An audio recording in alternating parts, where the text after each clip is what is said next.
मुखालिफिन propaganda कर रहे हैं कि अस्पताल में 33 लाशें लाई गईं। हलाक होने वाले किसी एक बंदे का नाम बता दें। वजीर दाखिला मोहसिन नकवी का चैलेंज, कहा आप इज्जत के साथ चले गए, यही बेहतर है। अली अमीन को शर्मिंदगी छुपाने का मौका नहीं मिल रहा।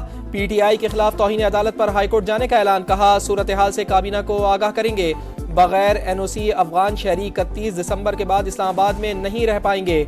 वजीर दाखिला का पिम्स अस्पताल का भी दौरा, जख्मी सिक्योरिटी एहलकारों की अयादत। इस्लामाबाद के अस्पतालों ने भी लाशें लाए जाने की तरदीद कर दी।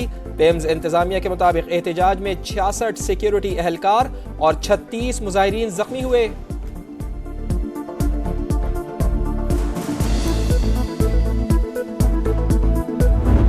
करना एक तहरीक है, ये जारी है। मेरे ऊपर गोलियां चलाई गई, मेरे साथ हमारे इमरान खान की बीवी बुशरा बेगम थी, उन पे भी हमला। फोर्सेस की जानिब से सीधी फायरिंग की गई, हमारे मुतादिद कारकुनान शहीद हुए। वजीर आला खैबर पख्तूनख्वा अली अमीन गंडापुर का इल्जाम, कहा बानी PTI की कॉल तक धरना जारी रहेगा। जाबहक कारकुनों के वरसा को 1-1 करोड़ रुपए देने का ऐलान। उमर अयूब बोले अली अमीन और बुशरा बीबी पर कातिलाना हमला हुआ, कानूनी चाराजोई करेंगे। रेंजर्स और पुलिस एहलकारों की शहादत की इंक्वायरी का मुतालबा।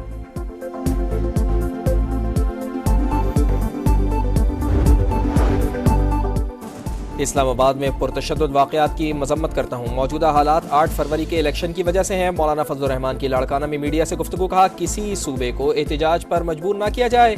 कारकुनान के जज्बात मुखलिसाना होते हैं, क़यादत को उन्हें डायरेक्शन देनी चाहिए। खैबर पख्तूनख्वा और बलूचिस्तान में बदअमनी के लिए, लेकिन दोनों हुकूमतें गैर संजीदा हैं।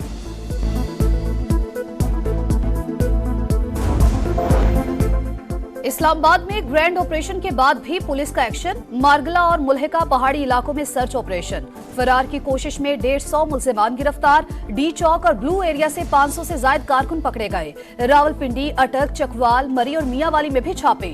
800 से ज्यादा शरपसंद धर लिए गए। खैबर पख्तूनख्वा के सरकारी मुलाजिमीन और एहलकार भी शामिल। असलहा, आंसू गैस शेल, गुलेले और दीगर अशिया बरामद। मुजाहिरीन ने फोर्सेस पर सीधी फायरिंग की, पुलिस और रेंजर्स पर हमले किए। IG इस्लामाबाद का शरपसंदों और सहूलतकारों को कानून के कटहरे में लाने का ऐलान।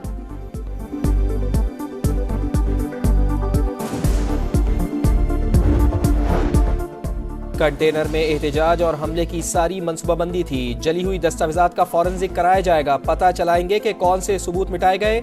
वजीर इत्तलात अता तारड़ का अली अमीन को नाम बदलकर भगोड़ा रखने का मशवरा। अज़मा बुखारी बोली बानी ने संजानी पर जलसे की इजाजत दी, बुशरा बीबी ने वीटो कर दिया। घरेलू खातून 3 दिन तक कंटेनर पर दंदनाती रहीं। मुश्किल वक्त में गंडापुर को कहा तुम आगे जाओ, मैं पीछे आती हूँ। तारीख में कोई इनकलाब इस तरह नहीं भागा। मरियम औरंगजेब की भी तनकीद, कहा अल्हम्दुलिल्लाह 9 मई 2 का प्लान नाकाम बना दिया।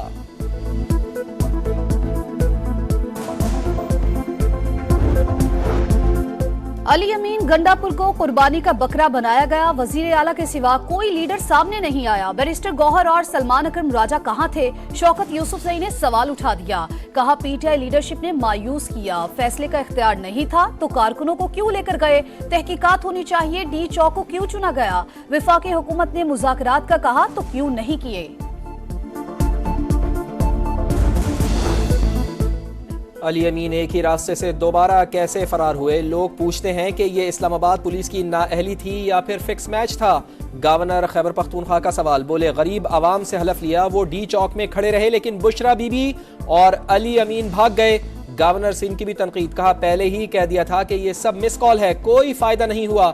गिरफ्तार होने वालों की जमानतें करवाने को तैयार हूं।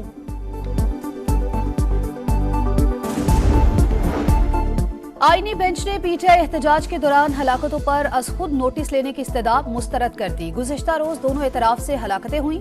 अदालत ऐसे वाकयात पर अज खुद नोटिस ले सकती है। Additional advocate general Khyber Pakhtunkhwa की दरखास्त, सुप्रीम कोर्ट में पेश होकर सियासी बातें ना करें। जस्टिस मुसरत हिलाली ने सरजनिश कर दी। जस्टिस अमीनुद्दीन खान ने कहा जो मामला हमारे सामने नहीं उसे कैसे देख सकते हैं?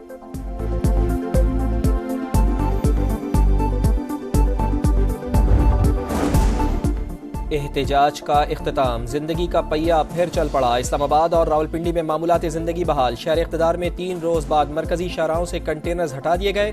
मैदान जंग बनने वाले डी चौक को ट्रैफिक के लिए खोल दिया गया। शहर भर में सफाई मुकम्मल, दाखिली और खारजी रास्तों से रुकावटें हटा दी गईं। जुड़वा शहरों में इंटरनेट सर्विसेज बहाल। फैजाबाद में तमाम बस टर्मिनल्स खुल गए। मोटरवेज पर ट्रैफिक रवा दवा। लाहौर, फैसलाबाद और मुल्तान समेत दीगर शहरों में भी रौनकें बहाल। रास्ते खुलने पर शहरियों ने सुख का सांस लिया।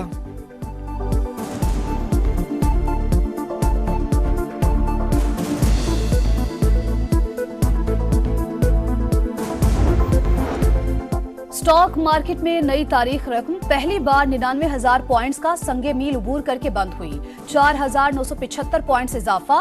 100 इंडेक्स 99,269 पॉइंट्स पर बंद।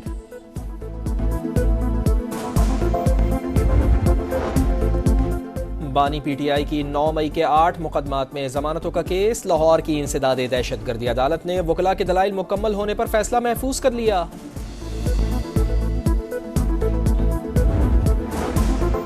नवाज शरीफ का मरी में सदर बेलारूस के एजाज में जोहराना। दोनों ममालिक में तिजारत, सरमायाकारी और दो तरफा ताउन को मजीद बढ़ाना चाहिए। लीगी सदर की गुफ्तगू। मुअज़्ज़िज़ मेहमान की मुख्तलिफ शोबों में ताउन की पेशकश। दौरा मुकम्मल करके वतन रवाना। वजीर आजम शहबाज शरीफ ने अलविदा किया। चीनी सेंट्रल मिलिट्री कमीशन के वाइस चेयरमैन का वफ्द के हमरा GHQ का दौरा। आर्मी चीफ से 1-on-1 मुलाकात। बाहमी दिलचस्पी के उमूर, इलाकाई सलामती की सूरत हाल पर तबादला ख्याल। खित्ते में इस्तेहकाम, दो तरफा दिफाई ताउन के फरोग पर बातचीत। सिपा सालार का चीनी क़यादत की तरफ से पाकिस्तान के मौक़िफ़ की हिमायत पर इजहार तशक्कुर। मुअज़्ज़िज़ मेहमान ने यादगार शुहदा पर फूल रखे। गार्ड ऑफ ऑनर पेश।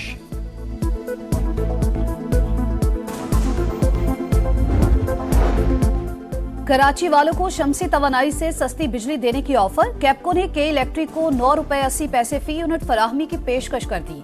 पाकिस्तान स्टॉक एक्सचेंज को बजरिया खत आगाह कर दिया।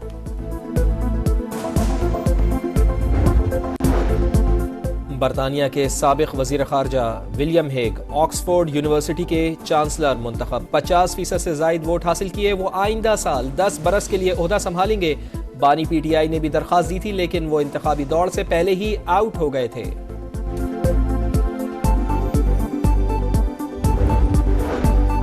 हिजबुल्लाह और इसराइल के दरमियान जंग बंदी मुआहिदा। सेहूनी फौज ने जनूबी लेबनान छोड़ने की हामी भर ली। हिजबुल्लाह भी पीछे हटने को तैयार। सरहद पर सिक्योरिटी लेबनानी फौज संभाल लेगी। बैरूत में जश्न का समा। लोग हिजबुल्लाह के झंडे लेकर सड़कों पे आ गए। जनूबी लेबनान के शहरियों की घरों को वापसी। इसराइली फौज की गजा सिटी और जबालिया पर बमबारी। 24 घंटे में मजीद 33 फलस्तीनी शहीद। तादाद 44,282 हो गई।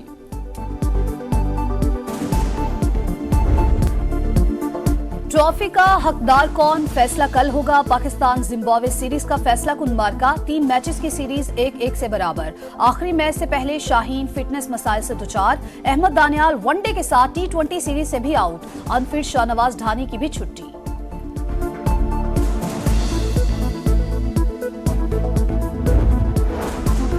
पहला मिशन मुकम्मल। Pakistan blind team world cup के सेमीफाइनल में पहुंच गई। कौमी टीम की मेगा इवेंट में मुसलसल तीसरी फतह। नेपाल के खिलाफ मैच 10 विकेटों से जीत लिया।